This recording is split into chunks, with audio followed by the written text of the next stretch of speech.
Hello guys, today we're gonna see about the topic named Joshua Bell, which comes under the category of personal life from the book Life's Amazing Secrets by Gaur Gopal Das.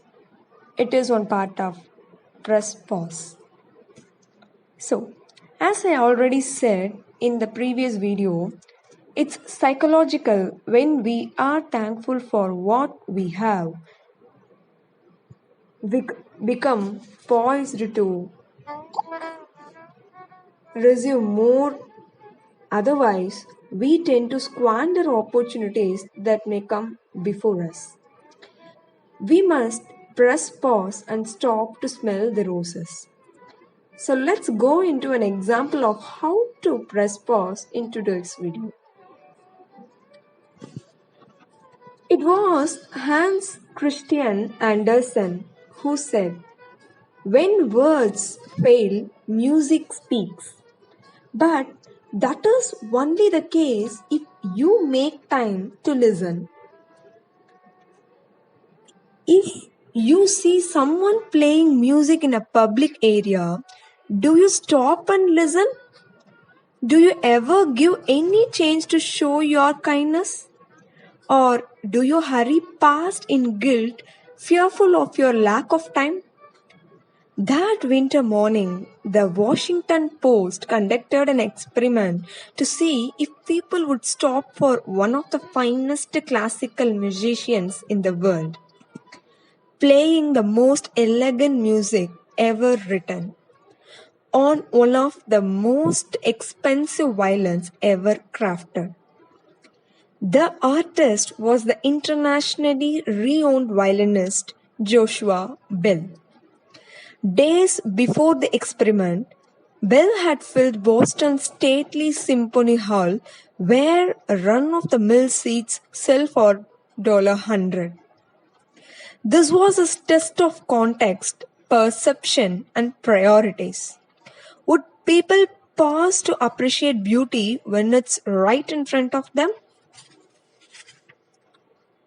The opposite happened. Would the masses recognize this disguised genius playing perfect masterpieces on a violin worth $3.5 million? So what do you think? A free concert by one of the world's famous musicians, you would expect a swarm of commuters around him? As I said earlier, the opposite happened. It was at 3 minutes that a middle-aged man glanced at Joshua for a split second, but kept walking. 30 seconds later, a woman threw in $1 and dashed away. It was 6 minutes later that someone leaned against the wall and listened. The stats were dismal. In the 45 minutes that Joshua Bell played, 7 people stopped and hung around for at least a minute. 27 gave money, amazing a grand total of $32. This left 1,070 people who were oblivious to the miracle happening only a few feet away from them. The Washington Post recorded Bell's whole performance secretly.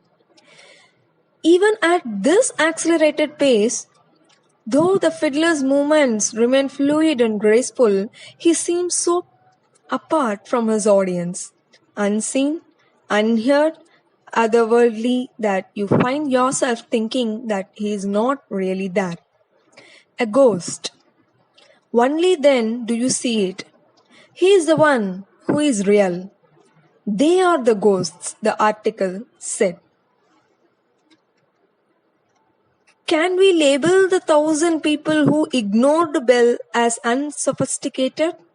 Not necessarily. The German philosopher Immanuel Kant said that the context of a situation matters. One's ability to appreciate beauty is related to one's ability to make moral judgments, he said. But to do this, the viewing conditions must be optimal. Art in a gallery and art in a coffee shop are going to be treated differently. In the coffee shop, the art may be more expensive and of a higher value, but there is no reason to pay attention as people sip a variety of coffees. In most galleries, the optimal conditions have been created to appreciate beauty. Light in the right place, enough room between the art and the viewer, a description of the piece, etc. Funnily enough, many have lost ordinary objects in art galleries, later to find that people are gathered around them taking pictures thinking that they are exhibits. Context manipulates our perspective. However, what does this say about our ability to appreciate life? I have found that we as a people have got busier over time. We tend to exclude parts of our lives which are not directly related to hard work and accumulating wealth. The construct of the modern world is such that we have less time to press pause and appreciate beauty. Minding their own business, stressed, with their eyes forward, people on the escalator ignoring Joshua Bell have the capacity to understand beauty, but it seems irrelevant to their lives, so they choose not to. If we cannot take a moment to listen to the beautiful music played by one of the best musicians on the planet, if we drive of modern life suppresses us so that we are deaf and blind to that spectacle, what else are we missing? So, let's press pause and enjoy all those beautiful and simple things around us. Catch you in the next video. Thank you.